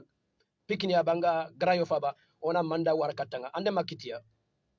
idan man noga osara no ngajuni lelandini do ko fayde mbatte subhanallah idan ona du koros o mere nga foto o sino nga foto angana ni telem payni mo angana ni telem payni bima teleke kebe gano ko digame kendo ke nyabat mer kawanti kefe kengil li ngwan chono mo en tant que khoda ke mbecce nyani afay yo kha saranga jungana tewe nti selaga ni nafila Allah mbatte nyani nafila anga sallen ho sasa wulla hancale mi sadangdi anda kabir yande barat Allahu akbar amma dangangu am bab dangangu tuwanonti anna salle ke kutannan daga nyume Allahu akbar sallen khana yo khallenki o kugana ni telen payni o mani no khiri yugu gano iba ya haru gano iba o tikili filegre kata sara ne man ko saka sara ya khare antino ya khoro intene sara ya khoro kuwa nan koto babani sara khare kelan qilli ahmad walla sira nam khampa yamba tekeya amma giri ana haju ke ko lidaga kede berwo yo ampa yamba tekeya amma giri magille khannen pillan khadi kati mankriya ba lemme kena khadi yo man tindammugo masha Allah andamugo amma giri tayib afile gere magallan caga tangan ko kebe gil fanangan qilli tindammugo tingari ni mene tayib kesun taxawa mayugo giti misaka keta anganti tela war nyim nan daga la ilaha illa Allah subhanallah qoron du kuros soni gon kala makh girdo baten soni gon na tamba wara girda baten amanyan de fi bure nyan fi sire fe a girda baten Allah ganno kisay idan arayin kitta ganani gol nyam mo be anganta siron nan charan naha sarandango sarandoro amuri foninga amuri fininga joyi deber ni iganta lankute golle kama asembe nganga atuwa nganga awakati nganga anabure nganga mak lelere mak dugundere agatta ini kiyamul ta karma bugan nan dabat har kam min nyagana ni taxene wayra kembugo kangabe wure dangaju ni mbatte kiye nyate yene ba abugo kinciga gebe wure dangaju ni mbatte dingaju ni mbatte lenko kunati kiyente nyani lenko kunati kam min nyante xene bal kinyim malay khotono hakibi lismante ngani mpai khoda nya fayni mpai match nya fayni mpai theater nya fayni mpai film nya fayni subhanallah kharanga ni nafila nya ampai Allah batde nafila an charanga nan kri agana hajanga nafila ke kutanna ndam man charanga yangontanga Allah ganno dem Allah ganno bogo yimeni Allah ganno tanga idan akhini ken fonne nya gil fogo be nga lenkillo mun qibare nga kanun tanyani khorondur khoto yo yugo khalaitini yala ma kite sarano nyugoni khaba agani ogama marande ke ta khundi muslima khun kamma lemme ngani dinan kharagartu ar saran cikin dantu tongun igana brokat sara ke igama butte murande be ganta Allah ko te golle kamma agantiron Allah ko te golle khadi igame kenya saranda iga janu bekita iga yanga kata bekita iga Allah butte bekita lemme ngana yagar kentu ay sako na gi mellon kemure idan ogaro mello sarano lokhonde nguresu kenniya on tallatu bimana o makkan Allah o mu dukoros Allah ganna khairnya oda Allah ganna kisiro tanganya oda Allah ganno sirone nan cirone ta no do korun cirondi Allah ganto nya khatanto Allah toro munya oda ngay khatanto odo gida nya khade ke beger sunke ke ta khunu kundu namon khilu kunda wayre masalan ke agir wuro nya na likki nga te masalan ke karanga wa illa kharsa ke fini sun khoro ku masalan ngon khonya duro dar be te nyani agar tuindinde ke wori ar numéro muta do khiri Allah tawfiq nga oda gom khanne battando battanyani agan kaw keberonin adrondi o ya Allah nyagan oda danga Allah ganna golle keraga osuko manton danga sarake Allah ganna hinne oda suya Allah ganna sohmo ngomundi Allah ganna odi tanga do muslimi ke damati bakka jahannam yangan katanga bakka funko yangan katanga ger korobe ni tokdu falle Allah ganna odi su sabati muslima ke kamma Allah gamul mohambe akelle nyakhare ma kengi dañu khadi aga korebe no nga Allah subhanahu wa ta'ala ganna ado kore ke su sorgo su ko mantanga dina ke kamma warji xebe ga kittunga Allah ganna barki Allah ganna gobondi Allah ganna gobondi Allah ganna gobondi bal wonat dangi misaha amma kempe keta wuyingol le nyani magati ndede bari way ikungol lo dangay gollo danga idan magati ndede ber tabanta awase nokdon kulla ko nyono sudanga na to oga birena saram batte antukote ni idan anglaga fofo danga kay mangana tanga de berni maw o dan kalle na nga khasu fil sufalle agan ba sine mi agan ba mare me torantey baraje nyani inshallah tabaraka wa taala idan afat bane nanti saram pati yogoni khalla namu idi me kitketa ituma ay amu yanka bakanga de na to hanke ngabire na to ngabire ni ifalle anga duang ida anga sadaqa bagani ida anda to ngi man biyen kutu al umra bal al umra yim kana ganani gem hiji annam biyen kutan na daga hiji adanga fa bagan ba magan ba anna hiji ada ganani khadi ig hiji dimma gana kitam khangala gatal al umra ne ber adanga narga al umra ne ber ada kisu daga antenya idan ono kir to sarano kuya istorgonde afat ban nanti ga birenya igana kara onati wali gana fati onati otuma odo yimkita bal ajopeno nyanti na jopeno nyimi asax aywa mahmungi ya duwangenga digame ketengono suwa mahmungi nga kufini meni ya mahmungi ya ona kufini meni deber idanga ona duwa deber ida ona sadaqa deber idanga kesuna saram battenya Allah subhanahu wa ta'ala ga abara jenkinna kenyan yogoni gedi ko geti birrul walidaini daynun wadin ite tambo nyani ado dina nyani bimana betiye nyani ado tambo awren manne angaro mo hobe deber andan chara non nakhanga aga nasiro ay handi sumunde nyaade ber tambo nyana ngel rondi idan kenyallin katanga andallo mun nakha kenyallin katanga andallo mun nakha bimana kusul taguma tunyata o gatina foge ben qadi ko gar misale ke be ko fanake sa yogola nyana asiro katti sara nonga ana remme ko kita remme kena boga kittenga remme kena bono ken mure feti nanta ke masiro katti sara nonga ay yo ha foge be ay kitene angar kebe sumundi ene kenya kinnan ando harmon ko ga golalle ma hon mo kebe angana studio en kinya anna studio yakita angana bone en kinya anna bone yakita wa Allah farento danga man la yarhamu la yurhamu اللهم ارحمنا واجعلنا من الراحمين المرحومين برحمتك يا ارحم الراحمين الذين ترحمهم ويرحمون من عبادك يا رب العالمين اخني تنشقو موغري كاتخا ان شاء الله وانا كارا في لندن باي خرين دي خنا خرين دي وانا دوا غيدا نخاري كدا وانا دوا اسكو مانتون دanga نخدون كل غام خادي ادو اوغلا تريند كبه ورا برanga ان شاء الله تبارك وتعالى اياغني sara ya khare nyogo ay worini aga lenya khare nyarono ido lenya khare ke fab na kha bi maana ana lenya khare nya sigini ni faben chorgonde jikinam paba igannen kinam paba musu fayen kinam paba ni kitun chusa aken chara ya khare me ay saqa wallahi mi an kawa ku gollu de berni demene ke faba danga lemene ke ni wori kenyana fo farampremba walla ana lemene ke ro ide berinde ke kenyana fo farampre idan kharsa oy khaduko ado no don ko laftan be ga xamaxa o suko fo nyane ke masalange o sufi nyani qarsa ona duwa gida nyaare ke danga Allah gano da asabiti muslima hunga ado aga yoku ke ben hunga ado bane su Allah ganna yoku ke barki na jida kini gana kini Allah ganna ibarki na nafare o marandunga o dibakundanga talla sido ndane manga o itancha ko inshallah tabaraka wa taala na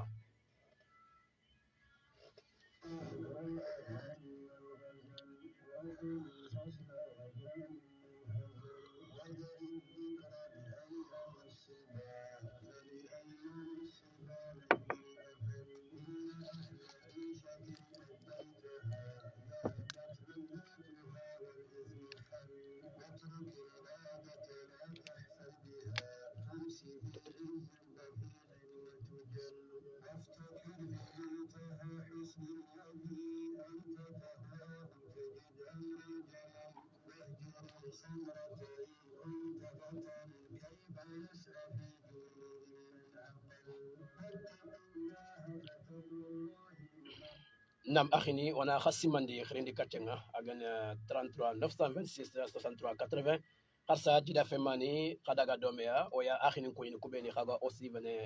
facebook kamma ado xannu ngarin jo fester suya whatsapp nkileng inshallah tabaraka wa taala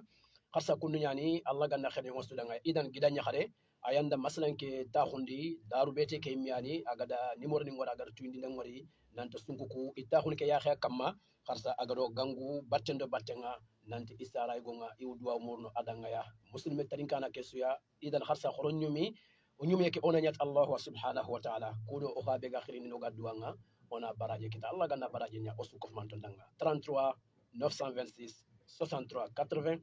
waya sukkuñini o gila hare ke ko ni singa di korenda mata manju gilo France kutiyenga ado ikina yakhube gido men khanga do silami susu Allah ganna yakhuni kul bariki Allah ganna jidaray jidan khoto solo beni da Allah ganna nondi agana no Allah ganna barkere agam kite khadi onaraga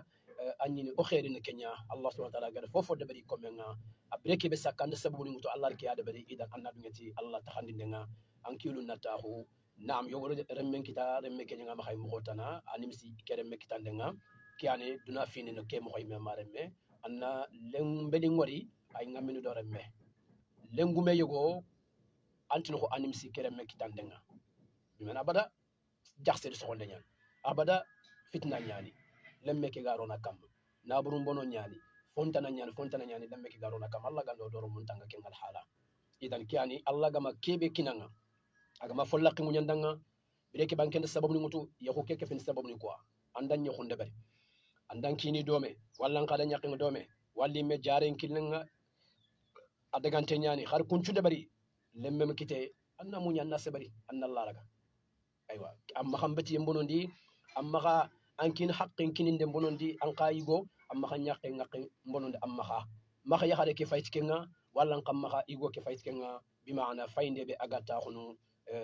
khasandenya wala neqatinta ko nyakam ay Allah rek ta Allah makin khaya Allah ko ngoda suratu shura no nga nanti meleni ki Allah danga tege fo ke su kam ya fon nasu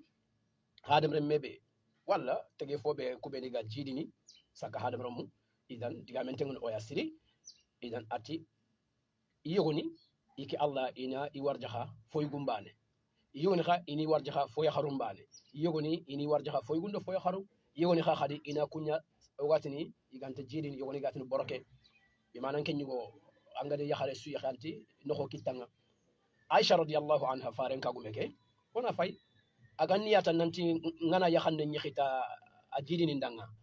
Aisha faren ngari yakhi alayhi salatu wasalam agar Aisha wutu Aisha mjidi ada yogoni khalle khar sironde agar kebe yakhi hanamir me jati lagande ngo watini ko anken daga ke yakharin qasa yakhi andaga ke yakharin qora yakhi agan Khadija afagar faren diba ko kusara gantanya Ibrahim idan kesun ko ina nanti finiku in Allah maha subhanahu wa ta'ala hada man mun jati daga nen otin manne anken da ke yakharin qasa yakhi ke jine nan danga ban wari Khadija afaga jidi faren danga Aisha be yogatini faren lote ya hannenya khuswa kungaye Aisha am jidi annabi danga sallallahu alaihi wasallam idan hikman yan gundo yan Allah antu subhanahu wa ta'ala fubeg sigi idan khafaren dungete Aisha dungete bal Aisha gar kebe kita bimana akifi faren ko dunka hunga anya faren ngore no duna alqiyam ko tan qadi aw faren ko dunka hun no nga alqiyam ko tan janna no idan jangulango de ke kamma bireke be asiro ado Allah kom sirenya dome annabi Muhammad sallallahu alaihi wasallam idan kiani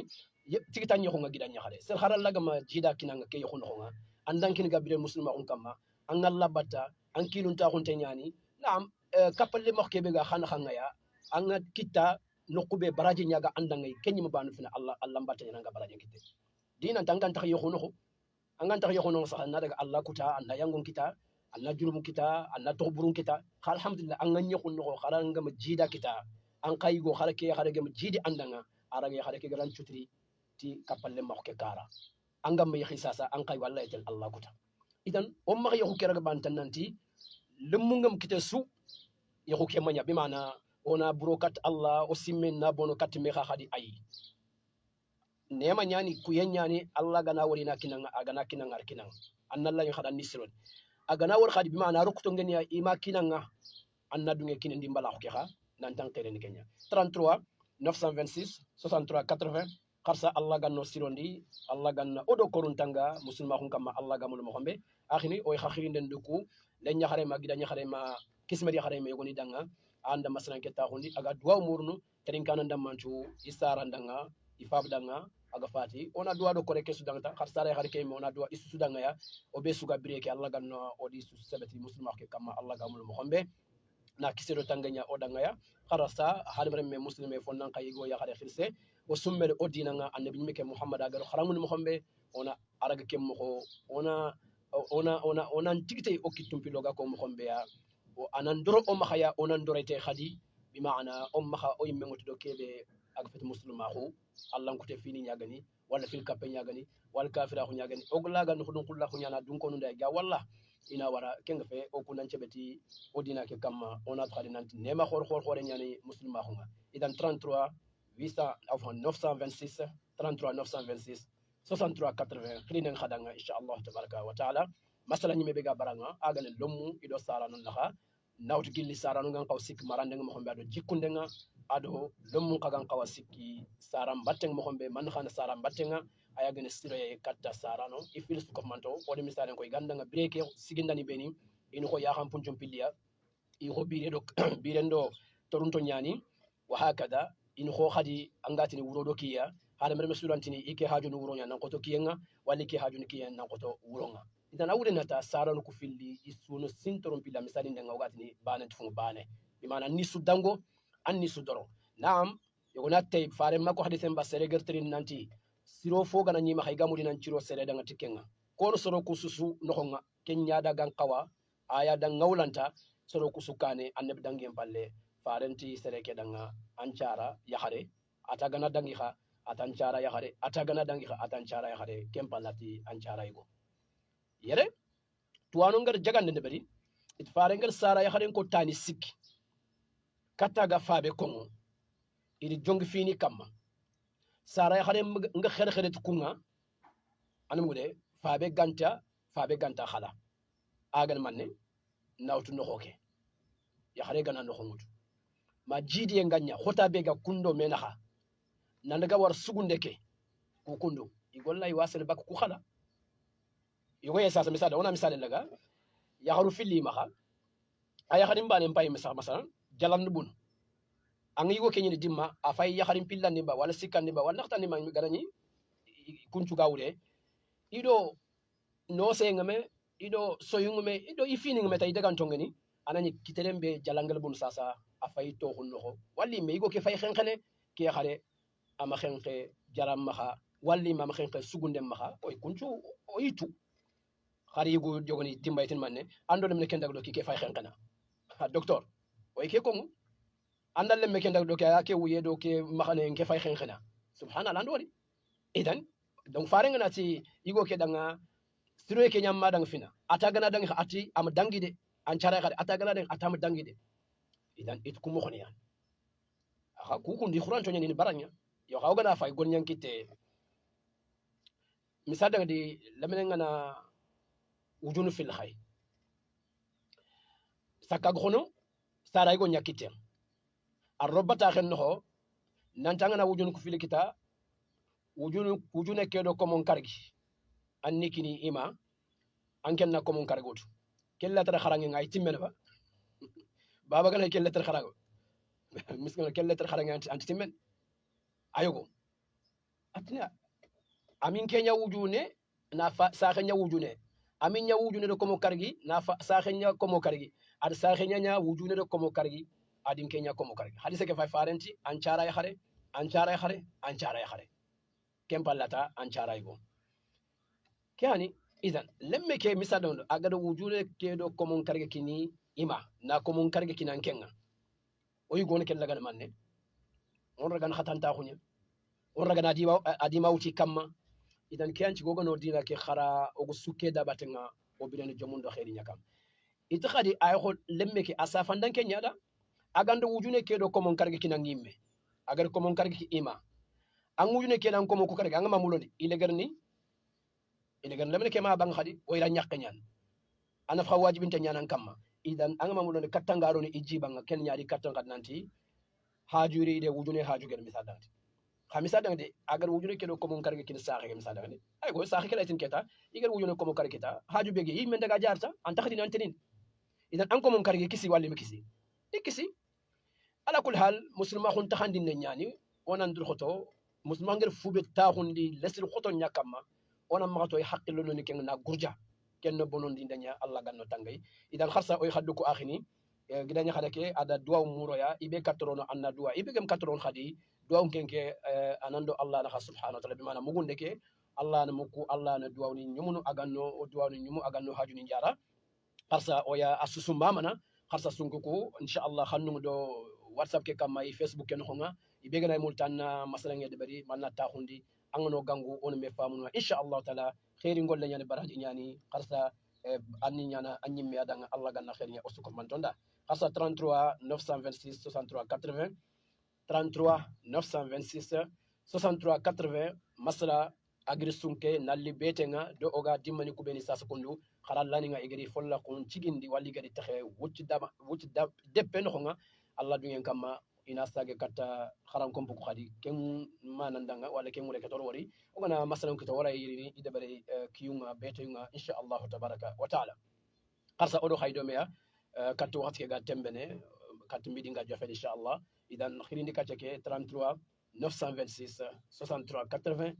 33 926 63 80 begana mun khali ina sunke ngotu khirindi kachuku iwado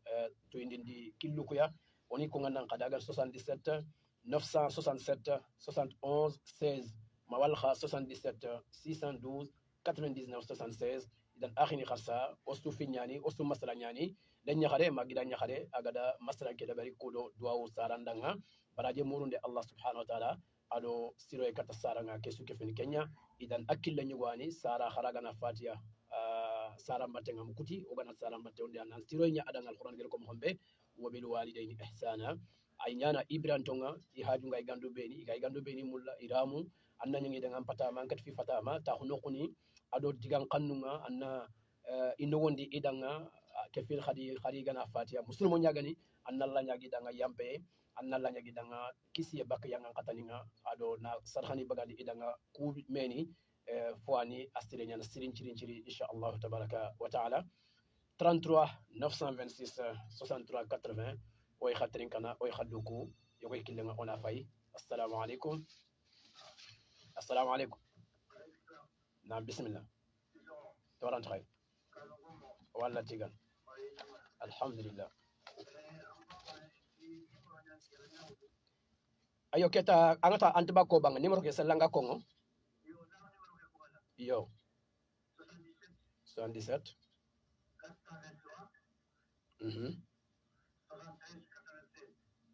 73 96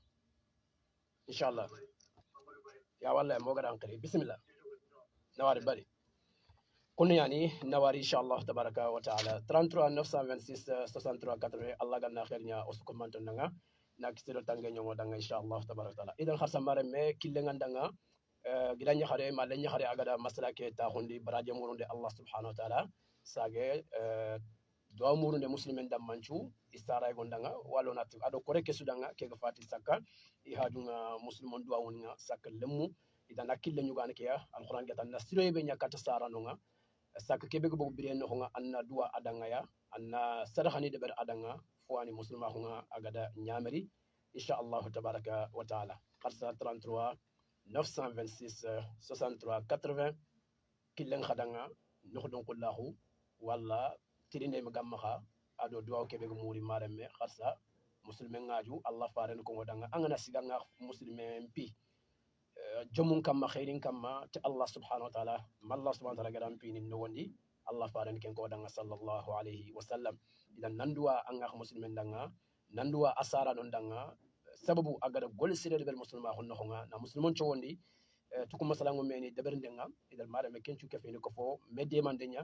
akefeni ko fo mestiro ndenya akefeni ko fo me ko fo lom men khudun kullahu nya ido men hanga farsa bane su anga kutasu angana mulla nasu nge mut bane khidini katu anga no khiri masalanke adaberni insha Allah tabaraka wa taala idan kharsa ono kilon to o immeni khudun kullahu ni beni kongi nawto o ko yimbe begada jofandi simande kamma o susunan droto o do sara non hanga onan droto khadi o do orom mun kana hanga lomu beni go ma haya idan onia tangi imara ndendi jikkundenga ado istirondenga lomun qabegini kharsa ina tinto sara nonga ona lomun tinto duya wayri iti katche ron sugo i sugo ron katche 33 926 63 80 kilen khadang akhini gangu nen khadanga ya nokhdun kullahu ma trinde sel kilen ngana khoto me mare me angan ko ben no angan kan no angam misiden no nga anna akhike kafa andu awninga asarake Allah subhanahu wa ta'ala ganna yampa odama ha ado muslime ke dama damanchu kore be ga falle ado muslime sugo daga kore nga falle Allah ganna odi tanga dinan kamba yogoy kilen assalamu alaikum wa alaikum assalam wa rahmatullah alhamdulillah walla tegan yo bismillah yammuko ko yammuko o yammuko bismillah o yammuko sal akhi ngomo ko tarin kenga o ko dammo sirin kamene on kinya ko nganaro kharaga na nyangantom ko dimma ay khotono retour kena khoto sagande kena khoto khangoro banta Allah wa bismillah na o yammuko o dammo sirin cirin kamene Allah fa in inshallah idan 33 926 63 80 كان خيرين دي كاتشبي انغامو لان نتاكي في مثلا ان شاء الله تبارك وتعالى نعم خرسا غاناني درانغا خير خير تغانو ان دوغوندي وغانا بوغو ميدينغا ان شاء الله ان خيرين دي كاتشنغا غاناني خدانغامو لان نسون كنيا تاخوني كم خباناني اغان 77 612 99 76 موال خا 77 967 71 16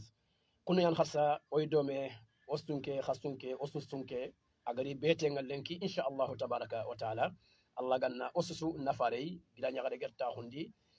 baraje murunde Allah subhanahu wa taala kenya muri fofananga Allah ganna nyongo danga ya sage duwawu murunde muslimen dam manchu tarinkana dam manchu di korenchu danga saka sarego kebe aga fati Allah ganna yampa odado muslime ke subha ake lenya hare magida nya hare kharsa Allah ganna osusu sabati dina ke kamma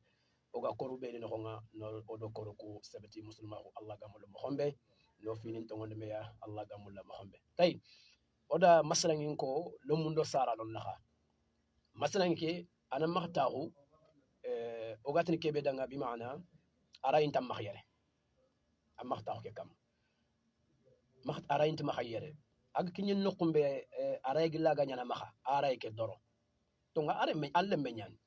len nyaxare gelba len ñigo gelba antaxu masalan ka angar masalan mugu bonta awren manni onu mi atarin kan onu fo awtu me maxa onu fo akini may idan kega na kitel lemmendo sara naxa ko aga dangi mo balla dungen kamma marano nger ko nawtigil Allah kitabe farin cunanga lemme ke asakono wa sakoy be afata ko lat sa ke nyana afata lo khonde kam ay asakono ay gir ara fi sukita fi daga laga tangani fa ba walli ima nantani araike walla ini yara nken ko ngada ambana arraga ane kenya amaraga ane kenya idan magati nam magata danga arainta magera yoy kilo ngana fay assalamu alaikum radio nyana karanga wa alaikum assalam wa rahmatullahi wa barakatuh alhamdulillah dukure jombanta dukure tora sunte dukure korem mo ko nyarteli or jombana no dukure nawari dukure nawari mohsiri nawari dukure amin ya rabbal wasudan amin ya rabbal alamin amin dukure amin ya rabbal alamin amin amin ya rabbal alamin amin amin ya rabbal alamin amin dukure nawari amin ya rabbal alamin amin ya rabbal alamin yo oy ko nga sasa ina utandanga inshallah kunu yani o bay mo oma hasite do dan hanga janna dukure gille nyarteli way ko yisringa do ko rek dam manchu ado terin kana dam manchu ani yo fay numéro ni ku kongo ibe gana nyamul lan nawtu walla wutu imma sunke khibare walla jomundo khedin kamata tora sunte yi Allah ganno susunya jomu dunko ga sefen me danga jomu kamma jogo kille ngona fay assalamu alaikum wa alaikum assalam toran tay alhamdulillah korom mo Traoré Traoré bismillah walla tigan siri Traoré hado gollum mo mina amin ya rabbal alamin amin ya rabbal alamin nawari Traoré ayo mas ma khatarin ke arnyoda nam anti mat ma khar masalan ke tarin ke gillogal jopa yo comme ta masalan ke no nyani wada gon yankite wago wat sara ya haru nyugo ni kenya da berni man na xam poso angi muko kacce nyane écouteur nyana maxa écouteur nyana maxa ba kacce nyane ba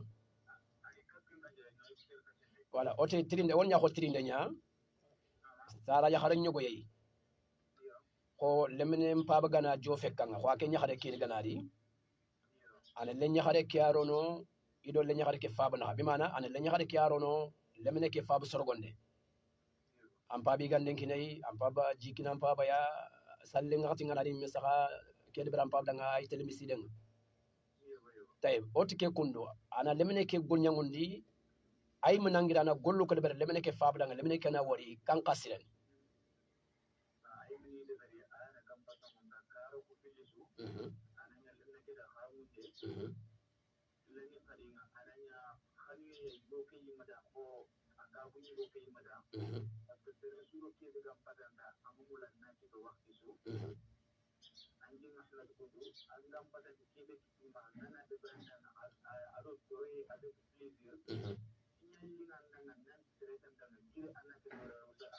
mashallah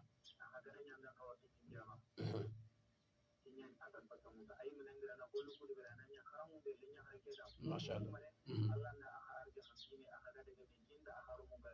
mashallah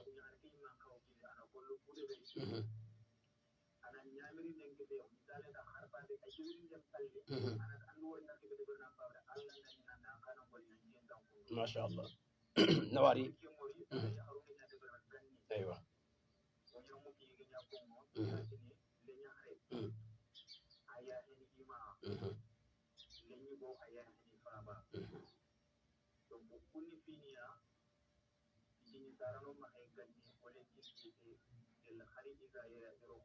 nawari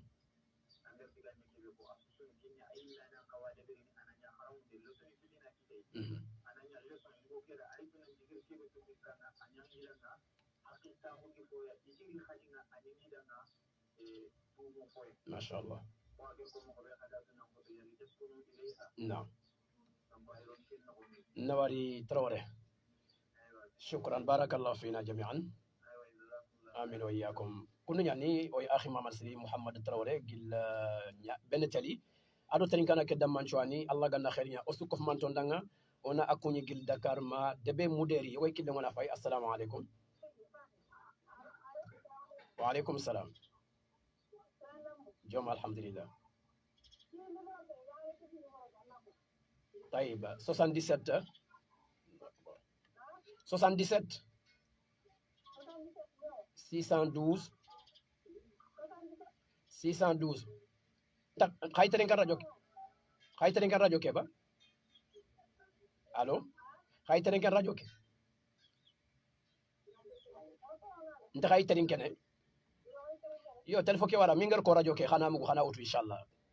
telefo ke wara ko do khirinda be gada filas khirina akhirin inshallah kunu nyani oda numero ni kuko yi ko sasa ot khali be gada mudina sunke mutu anno ganga ku numero ni inshallah taala aganna 77 612 612 99 76 77 612 99 76 angono gangu keya walla kha 77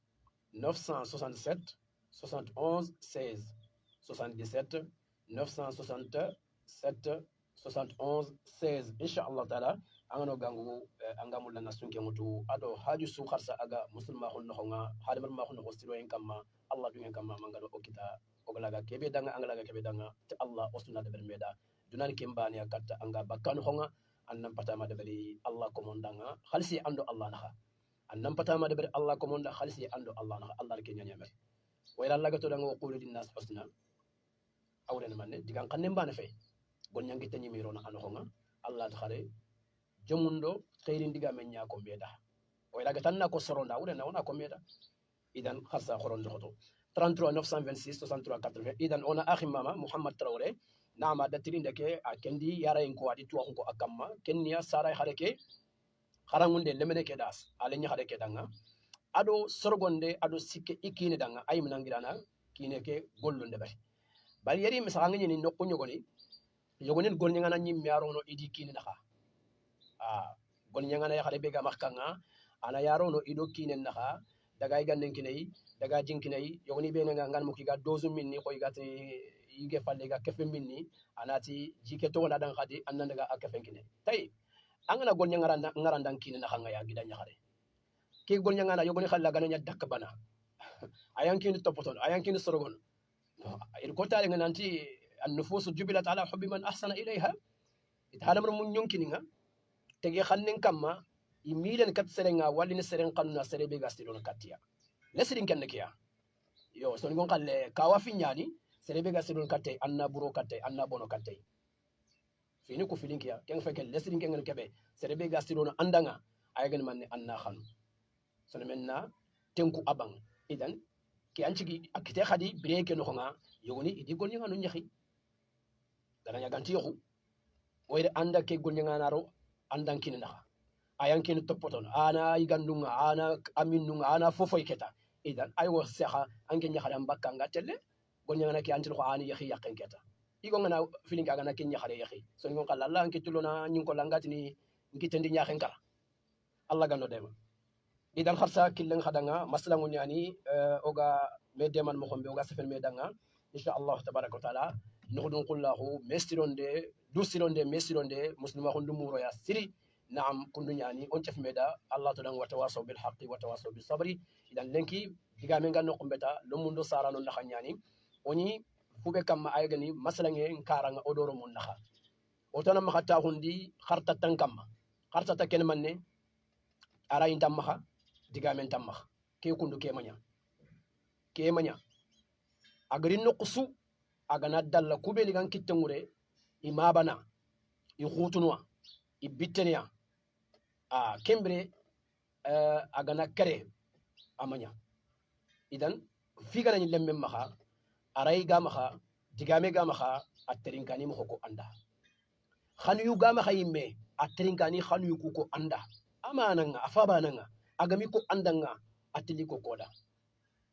ankinga madema kuga jaren mo khombe arai ni kudo fini beni ga in kollanga ga tampindini walla khanu atili ko koda ndemugo kharam mo khaygo ati fonnan khaygo ri katia ati ini conseil yohun kara iti danga ngana daga ta hampa kara ngannati walli gi daga agari conseil fanan gi daga koda iti ni mulli nyakhia fa bent danga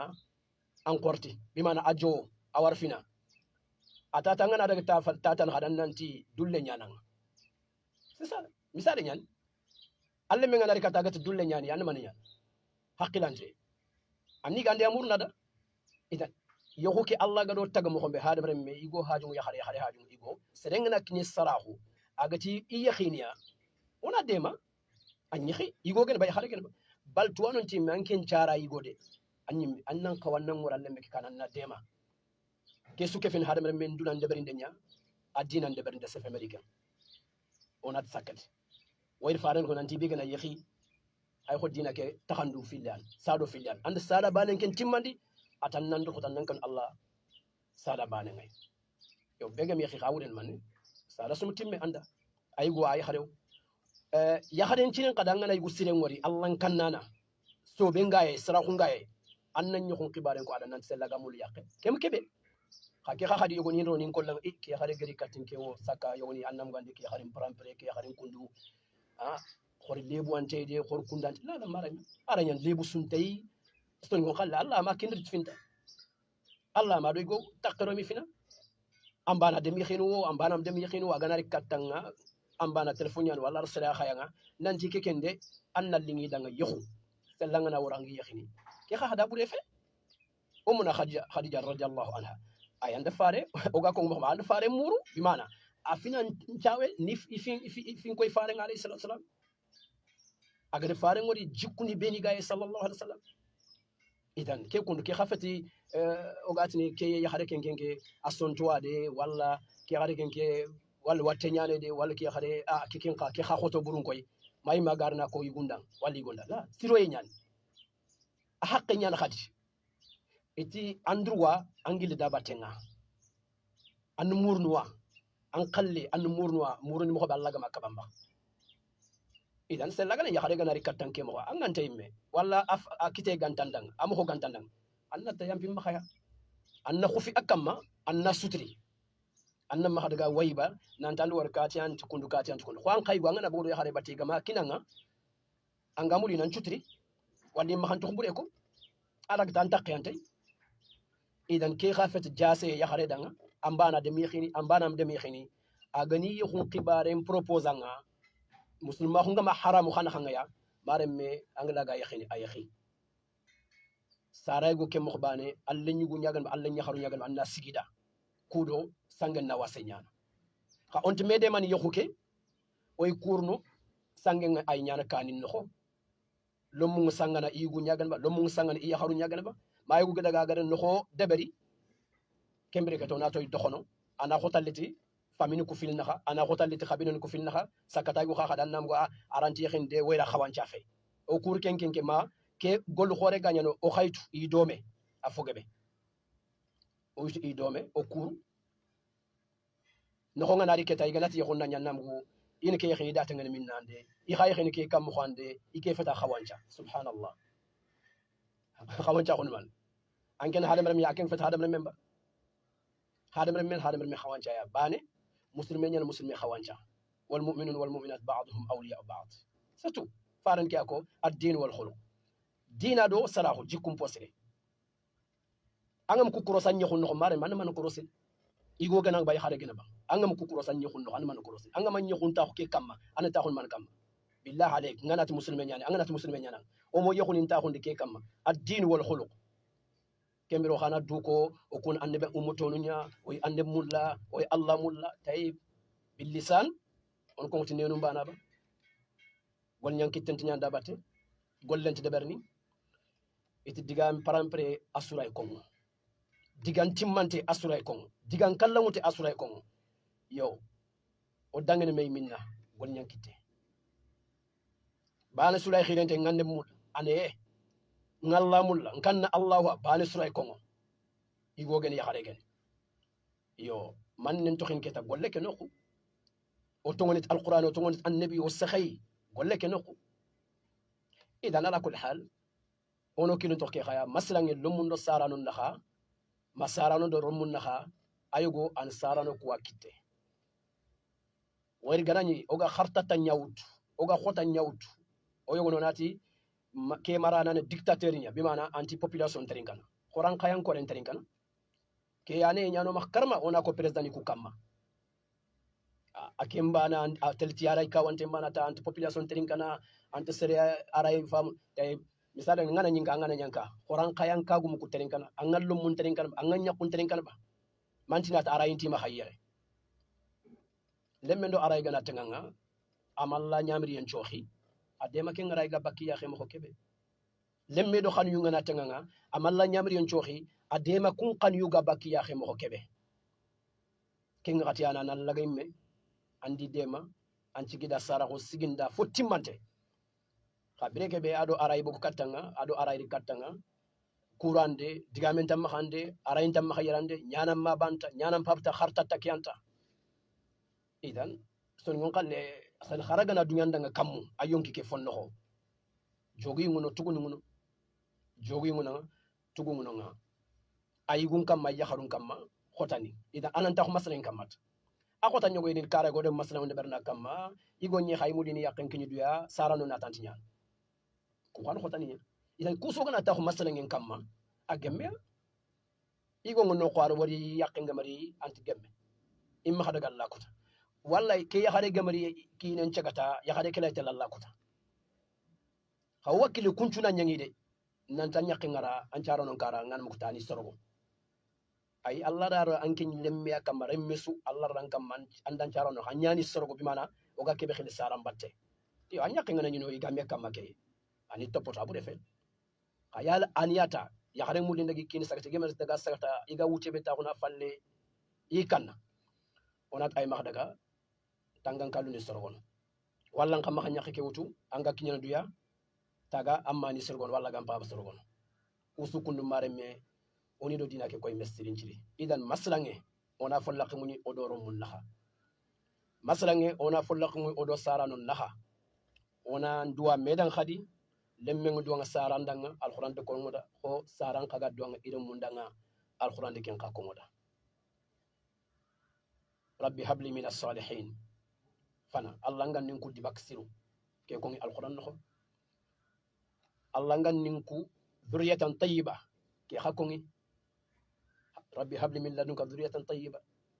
إذن ربنا هب لنا من أزواجنا وذرياتنا قرة أعين وجعلنا للمتقين إماما كي خاكوني لأن كمبر سارة كو دوا منسو الله يكونو أمبانا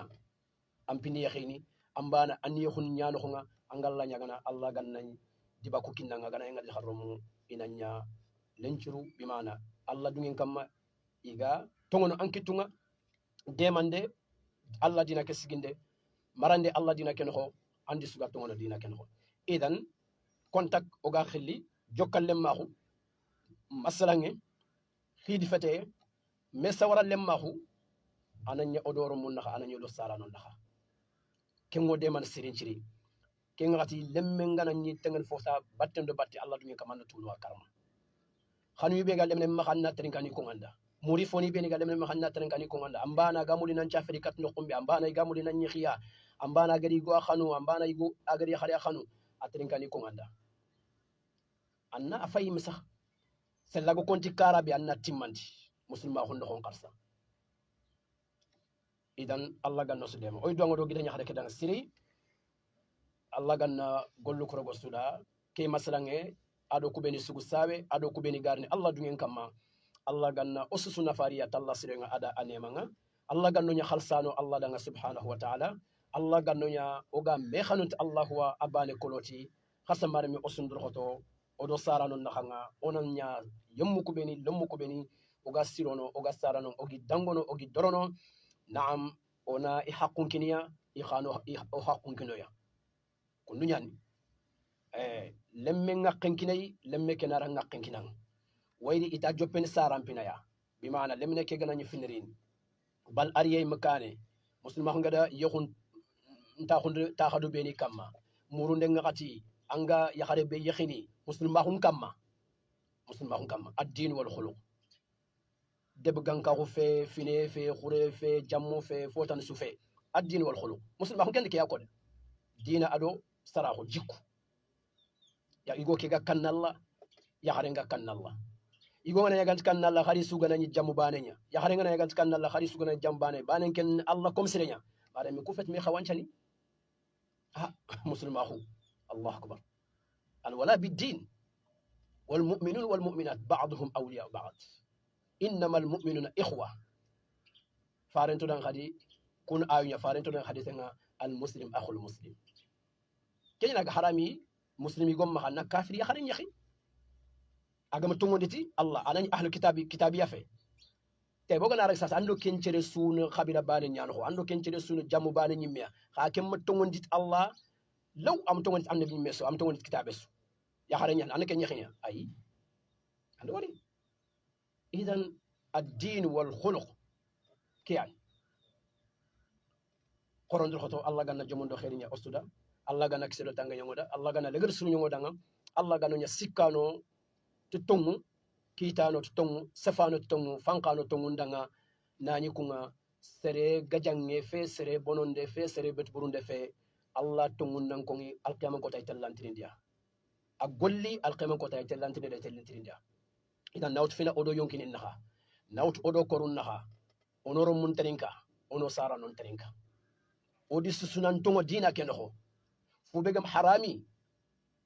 lemme ngamulla yuruwe nya ada fubegam harami saranga mulla yuruwe nya ada kenga masoni ngon kalle kenga manjidi antan naqasini kenga man kotondi antan qumanin aga man nirindi ay antan dorun konkono ka dimma khartata kiyani me bitande kiyani me likhinde kiyani na taxman kamma ñaan baba ay go misa khari yangana ti o masala ngentay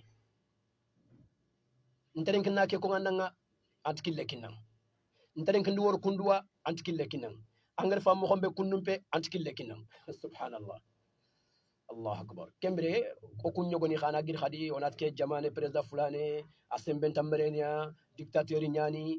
o mungu do oymani dictateur ko boga o koron no o romun no o yakun kamma o mungu do kenna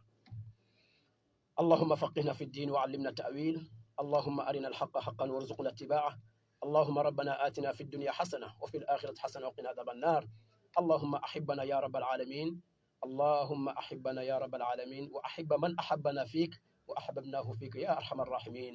اللهم اجعلنا ممن يرحم وممن ترحمهم يا أرحم الراحمين الله نغنوكو أنكم بيني إذا هنني أنت جفوني كدام منجو نودي لها ما خنجني angan no kafan ko mabeni anken Allah haga hinani angi ne mana gilla duna mal qiyamah kota Allah ganna ota hu gobo aga lalim kama subhanahu wa ta'ala radio ke Allah ganna